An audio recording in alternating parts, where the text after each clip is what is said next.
Hello दोस्तों, मैं सौरभ कुमार आप सबका स्वागत करता हूं अपने यूट्यूब चैनल जीएसपी सौरभ में। हम लोग हिस्ट्री के अंदर पढ़े थे गवर्नर जनरल वायसराय के बारे में। और हम लोगों ने पिछले क्लास में जिस वायसराय के बारे में पढ़ा था वो पढ़ा था सर जॉन लॉरेंस के बारे में। तो चलिए अब हम लोग आगे चलते हैं। तो कहता है कि सर जॉन लॉरेंस के पश्चात जो भारत का जो अगला वायसराय बना था वो बना था लॉर्ड मेयो। कौन बना? वो बना लॉर्ड मेयो। याद रखिए कौन बना? Lord Mayo. Lord Mayo. और लॉर्ड मेयो जो है वह 1869 से लेकर कब से कब तक? 1869 से लेकर 1872 ईस्वी तक जो है भारत के वायसराय के पद पर रहा था। इसका जो सबसे ज्यादा जो कार्य देखा जाता है वो 1872 ईस्वी में देखा जाता है। ये सबसे पहले तो आपने आया था, बस 2 साल ऐसे व्यतीत किया घूमने में, और 1872 ईस्वी में क्या क्या कार्य करना था स्टार्ट किया, और 1872 में इसकी क्या कर दी गई? हत्या कर दी गई। चलिए क्या कार्य क्या क्या क्या इसको देखते हैं। तो कहता है कि 1872 ईस्वी में लॉर्ड मेयो ने अजमेर में, कहा अजमेर में, अजमेर जानते कहाँ पड़ता है? अजमेर आपका राजस्थान में पड़ता है। अजमेर में एक मेयो कॉलेज की स्थापना किया। क्या किया 1872 ईस्वी में? इसमें 1872 ईस्वी में जो है अजमेर में, कहाँ? अजमेर में। अजमेर कहाँ पड़ता जानते हैं? कहाँ पड़ता है? वो पड़ता है आपका राजस्थान में। अजमेर में क्या किया? मेयो कॉलेज की स्थापना किया। क्या किया? मेयो कॉलेज की क्या क्या स्थापना किया। एक तो ये पॉइंट आपका क्या क्या क्या क्या था 1872 में अजमेर में क्या क्या था? मेयो कॉलेज की स्थापना किया। दूसरा कहता है कि 1872 ईस्वी में जो है इसने सबसे पहले जनगणना की शुरुआत किया था। क्या क्या था इसने सबसे पहले? जनगणना। क्या किया था सबसे पहले? इसने जनगणना की क्या किया? शुरुआत किया। लेकिन आप लोग जानते हैं कि यह जो जनगणना की शुरुआत किया था यह एक प्रायोगिक जनगणना था, नियमित जनगणना नहीं था। नियमित जनगणना की शुरुआत जो है 1881 ईस्वी में लॉर्ड रिपन ने किया था। क्या लिखिएगा? नियमित जनगणना की जो शुरुआत हुआ वो था 1881 ईस्वी में। कब क्या था? वो क्या था? लॉर्ड रिपन ने। रिपन के जब आएंगे तो उसमें हम पढ़ेंगे किसने क्या था। यह 1872 में जनगणना की शुरुआत कर, लेकिन यह कैसा था? यह एक प्रायोगिक जनगणना था। कैसा था? प्रायोगिक जनगणना था। कैसा था? प्रायोगिक जनगणना था। ठीक है, अब बात करते हैं आगे। कहता है कि इसने 1872 ईस्वी में ही एक कृषि विभाग की स्थापना किया था। क्या क्या था? कृषि विभाग की स्थापना किया। कृषि विभाग की क्या क्या स्थापना किया था, इसको भी ध्यान में रखिएगा। जैसे देखिए क्या क्या हम पहले बताए इसमें। पहला तो 1872 ईस्वी में आप लोग कि सब 72 ईस्वी में किया भाई, सब जितना भी उसने जो अपना काम किया सब 1872 ईस्वी में किया। 1872 सबसे पहले तो इसने मेयो कॉलेज की स्थापना किया। फिर 1872 ईस्वी में जनगणना विभाग की स्थापना की जो प्रायोगिक जनगणना थी। उसके बाद जो 1872 ईस्वी में क्या किया? कृषि विभाग का स्थापना किया। उसके बाद जो 1872 ईस्वी में इसको चाकू से गोद कर हत्या कर दिया गया जब यह अपने उस पर अंडमान निकोबार में क्या क्या था? पहुंचा हुआ था। तो क्या हुआ? इसकी मृत्यु का हुआ? इसकी मृत्यु जो 1872 ईस्वी में क्या हुआ? 1872 ईस्वी में अंडमान निकोबार के ऑफिस में। कहा? अंडमान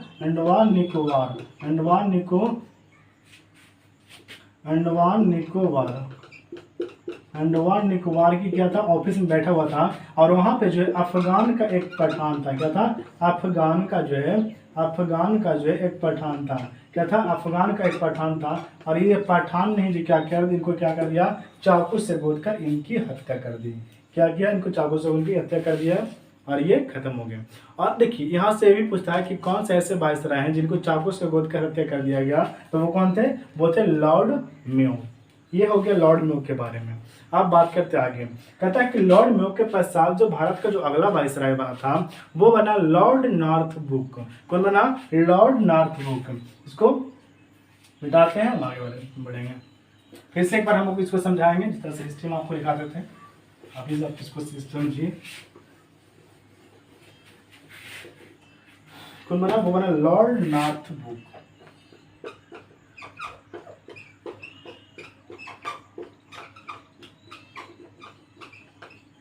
लॉर्ड नॉर्थब्रुक जो है यह 1872 से लेकर 1876 ईस्वी तक जो क्या किया था? भारत में वायसराय के कार्य पे काम किया था।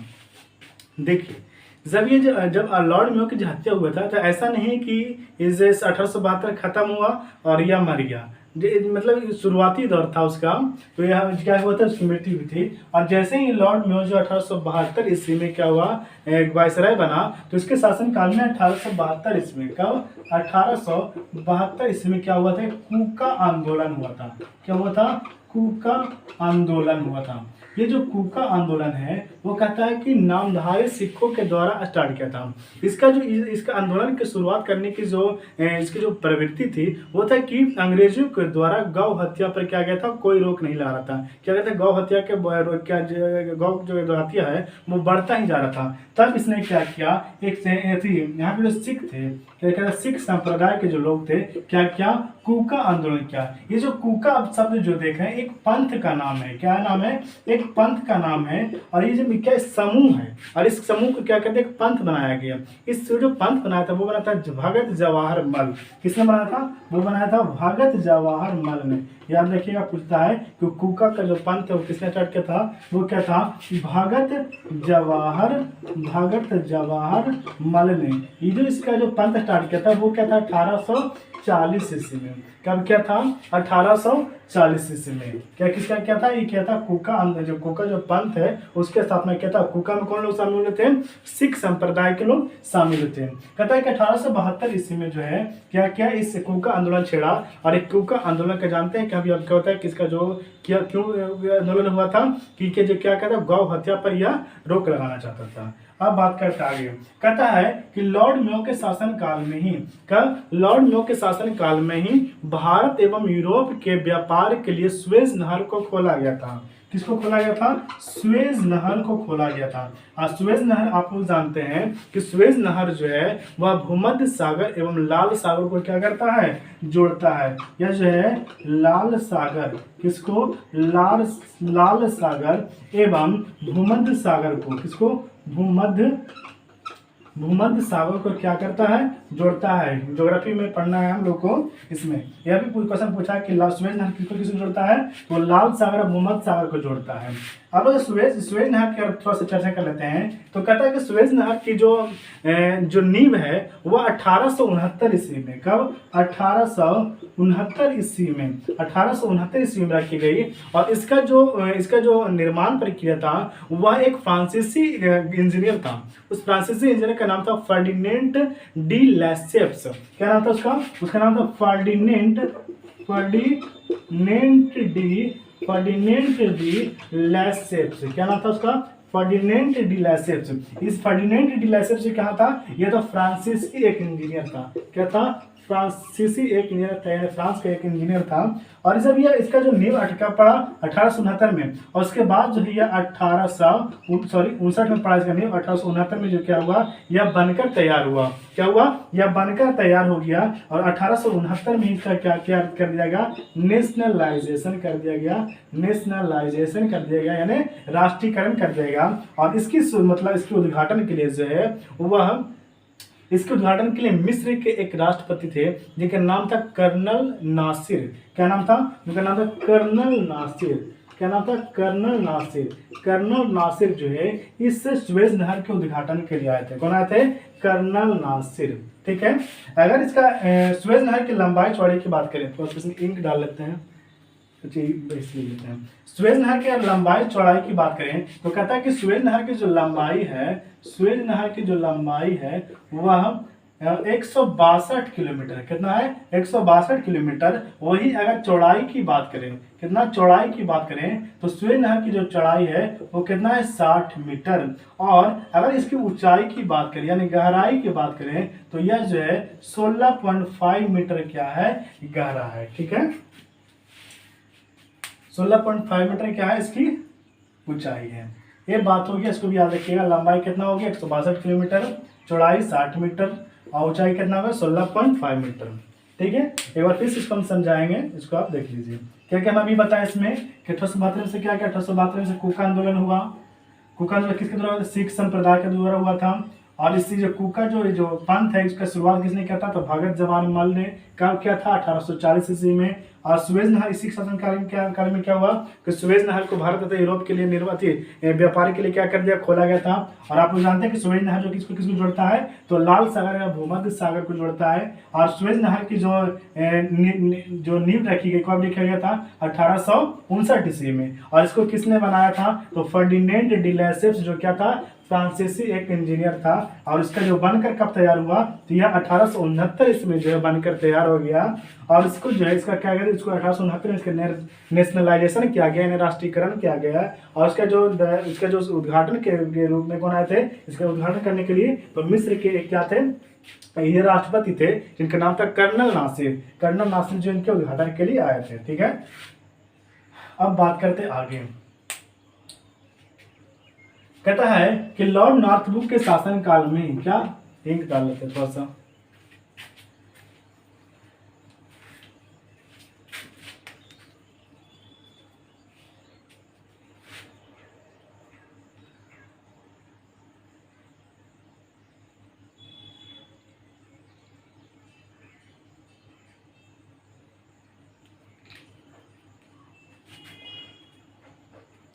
कहता है कि लॉर्ड नॉर्थब्रुक के शासनकाल में ही 1876 ईस्वी में, कब, 1876 ईस्वी में, 1876 ईस्वी में,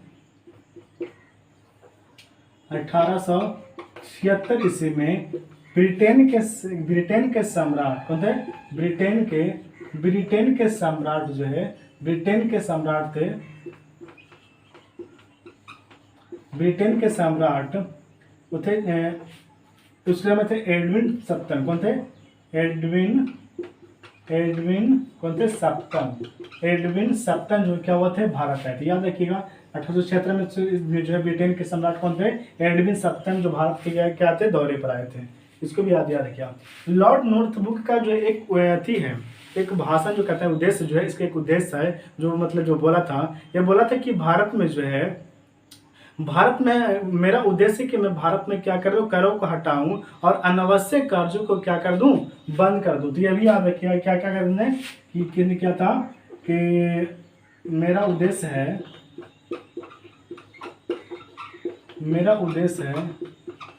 कि मैं करों को समाप्त कर अनावश्यक, जो आवश्यक नहीं, अनावश्यक कार्यों को, है ना, अनावश्यक कार्यों को क्या कर दूं, बंद कर दूं। किसको आप याद रखिएगा, कभी कभी ये आपको इस तरह से दे देगा, आप बोले को बताइए कि किसका उद्देश्य है, तो किसका उद्देश्य था, ये तो लॉर्ड नॉर्थब्रुक का उद्देश्य था। अब बात करते आगे। कहता है लॉर्ड नॉर्थब्रुक के बाद जो है वायसराय जो अगला बना था, वो बना था लॉर्ड लिलीटन। कौन बना, वो बना लॉर्ड लिलीटन बना।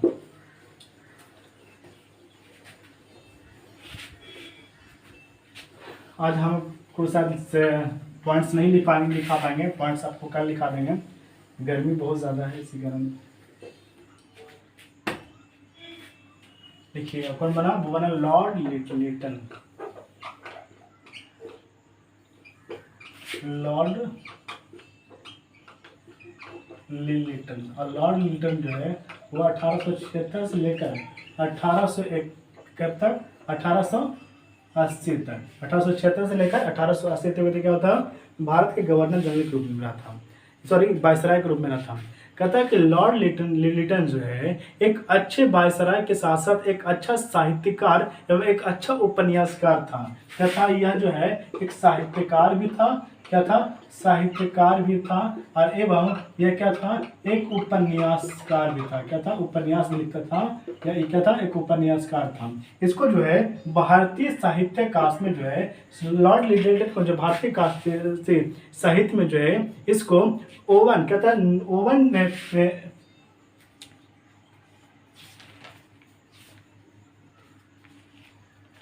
इसको जो भारतीय का समझो ओवन मैरी डिथ करके, ओवन मैरी डिथ कहते हैं। क्या कहते हैं इसको, ओवन मैरी डिथ। क्या कहता है, ओवन मैरी डिथ। क्या कहता है, उनको ओवन मैरी डिथ कहा जाता है। यार इसलिए कीजिएगा, इन्हें भारतीय क्या कहता है, भारतीय साहित्यकाश भारतीय साहित्यकाश में ओवन मैरिडिथ, कहता है ओवन मैरिडिथ, ओवन मैरिडिथ कहा जाता है, ठीक है, याद रखिएगा। पूछता है कि ओवन मैरिडिथ के नाम से किन्हें जाना जाता है, तो किन्हें जाना जाता है, वो लॉर्ड लिलिटन को जाना जाता है। अब बात करते हैं, कहता है कि लॉर्ड लिलिटन के शासनकाल में ही 1 जनवरी 1877 ईस्वी को, कब, 1 जनवरी 1877 ईस्वी को, 1 जनवरी 1877 ईस्वी को किसको, महारानी विक्टोरिया को, महारानी विक्टोरिया को जो है, महारानी विक्टोरिया को जो है केसर ए हिंद, क्या, केसर ए हिंद, केसर ए हिंद की क्या क्या था, उपाधि मिला था। किसके शासनकाल में केसर ए हिंद विक्टोरिया को मिला था, किसके शासनकाल में, लॉर्ड लिलिटन को शासनकाल में मिला था। और यह कब मिला था, तो ये जो मिला था वो मिला था 1 जनवरी 1877 ईस्वी को। कहता है कि इसी नहीं 1878 ईस्वी में क्या किया, 1878 ईस्वी में कि एक इंडियन आर्म्स एक्ट, क्या क्या था, इंडियन आर्म्स एक्ट, क्या कहता है, इंडियन आर्म्स एक्ट को क्या किया था, लागू किया था। इस इंडियन आर्म एक्ट में क्या हुआ था कि इस इंडियन आर्म एक्ट में कहा गया का कि अब से जो है कोई भी भारतीय या कोई भी व्यक्ति जो है अपने पास जो हथियार नहीं रख सकता है, बिना लाइसेंस के कोई भी हथियार नहीं रख सकता है, ना ही इसका व्यापार कर सकता है। ये कहाँ कहा गया, ये 1878 के इंडियन आर्म्स एक्ट में कहा गया। क्या करता है, बिना लाइसेंस के जो है, बिना लाइसेंस के हथियार रखना नहीं है। क्या करता है, हथियार रखना नहीं है, ना ही इसका क्या करना है, व्यापार करना है। और उसके बाद जो है 1878 में ही क्या कहता है, 1878 में ही इसने वर्नाक्यूलर प्रेस एक्ट लागू किया। क्या लागू किया, ये क्या, vernacular press act, vernacular press act लागू किया, वर्नाक्यूलर प्रेस एक्ट लागू किया। इस वर्नाक्यूलर प्रेस एक्ट में क्या हुआ, ये जो वर्नाक्यूलर प्रेस एक्ट लागू हुआ, दरअसल यह राष्ट्रवादी जो समाचार पत्र थे उस पर लगाना चाहता था, लेकिन यह जो है भारत में डायरेक्ट ये नहीं करना चाहता था कि हम क्या कर रहे हैं, इस राष्ट्रवादी जो पत्रकार हैं उसको क्या कर रहे हैं, यह एक्ट लगा रहे हैं। इस एक्ट में हुआ क्या था, दरअसल यह एक्ट जो है एक समाचार पत्र है जिसका नाम था सोम प्रकाश। क्या नाम था, उसका नाम था सोम प्रकाश, इसका नाम था सोम प्रकाश। ये जो सोम प्रकाश आप पत्रिका देख रहे हैं, इसका जो संपादक पता कौन थे, इसका संपादक थे ईश्वर चंद्र विद्यासागर। कौन थे, ईश्वर चंद्र विद्यासागर। कौन थे, ईश्वर चंद्र विद्यासागर। ये जो कैसा थे, एक राष्ट्रवादी पत्रकार थे, मतलब ये जो काम करते थे कि भारत में जो है भारतीय को उकसाने वाला काम करते थे अंग्रेजों के विरुद्ध। तो ये जब क्या किया, लॉर्ड लिलिटन ने क्या किया, इन पर क्या किया कि एक एक्ट ला दिया। कौन सा एक्ट ला दिया, जो वर्नाक्यूलर प्रेस एक्ट ला दिया गया। और इसको क्या कहा गया, इसमें डायरेक्ट नहीं बोल सकते, उसने कहा कि अगर अब से कोई इस अखबार में अगर आपत्तिजनक अगर कोई चीज छापता है, आपत्तिजनक अगर कोई चीज छापता है तो उसके प्रिंटिंग प्रेस के सहित उसके संपत्ति को भी जब्त कर लिया जाएगा। और ये जो आप जो राष्ट्रवादी जो देख रहे हैं पत्रिका जो थे वो सारा का सारा हिंदी में छपता था, और उन्हें जो हिंदी पर भी रोक लगा दिया कि अब से जो है कोई भी जो है क्या करेगा, कोई भी जो है हिंदी क्या क्या पत्रिका जो है नहीं छापी जाएगी। और तब जो है एक और पत्रिका नाम था अमृत बाजार। कहता है अमृत बाजार पत्रिका जो है यह जो है अपना रातों रात क्या कर लिया, अपना भाषा को चेंज कर लिया, क्या कर लिया, इंग्लिश कर लिया। क्या कर लिया, इंग्लिश कर लिया। दरअसल यह पत्रिका जो है किसमें आता था, हिंदी में आता था। तो अमृत बाजार पत्रिका को क्या कर लिया, रातों रात क्या कर लिया, इंग्लिश कर लिया। और ये जो अमृत बाजार पत्रिका देख रहे हैं इसका जो संपादक थे वो थे शिशिर कुमार घोष। कौन थे, वो थे शिशिर कुमार घोष। वो कौन थे, वो थे शिशिर कुमार घोष। कौन थे, शिशिर कुमार घोष। याद रखिएगा अमृत बाजार पत्रिका के संपादक कौन थे, शिशिर कुमार घोष। सोम प्रकाश पत्रिका के संपादक कौन थे, वो थे ईश्वर चंद्र विद्यासागर। और इस अमृत बाजार पत्रिका ने रातों रात क्या कर लिया था, अपना पत्रिका को हिंदी से बदल कर क्या कर लिया था, इंग्लिश कर लिया था, क्योंकि वर्नाक्यूलर एक्ट के तहत क्या गया था, हिंदी पत्रिका पर क्या कर लिया था, बैन कर दिया गया था। ठीक है, ये बात होगी इसमें जो जब यह चर्चा चला कि जब क्या हुआ कि इस एक्ट के द्वारा क्या कर रहा है कि हिंदी पत्रिका को समाप्त कर रहा है। तो एक पत्रिका था, इंग्लिश एक पत्रिका था जिसका नाम था पेनियार। क्या नाम था उसका, उनका नाम था पेनियार। उनका नाम था पेनियार। पिनियार जो पत्रिका थी, इसने जो क्या किया, इस एक्ट का स्वागत किया कि आप बहुत अच्छे काम कर रहे हैं। भाई इसको तो जाना कि हम इंग्लिश में छाप रहे हैं, हमको कोई दिक्कत नहीं है। तो उसका जो स्वागत किया था, इनका जो ऐड आया था, इसमें किसमें आया था, वो आया था पेनियार में। यानी इसे भी पूछता है कि किस पत्रिका ने वर्नाक्यूलर प्रेस का स्वागत किया था, किसने किया था, वो कहता पेनियार ने। किसने किया था, पेनियार ने। ठीक है, तो इसको याद रखिएगा, इसको लिखाएंगे हम आज नहीं, इसको ये तीनों के बाद और भी बताते हैं आपको लॉर्ड डिफन के बारे में, लेकिन गर्मी बहुत होने के कारण नहीं बता पाएंगे। और कल इसके हम लिखा देंगे पूरा सब डिटेल्स के बारे में कि नोट्स किस तरह से हम आपको, जो जिस तरह से हम आपको लिखा देते हैं। ठीक है, तब तक के लिए इतना ही, और हम लोग कल मिलते हैं। ठीक है, हैव ए गुड डे।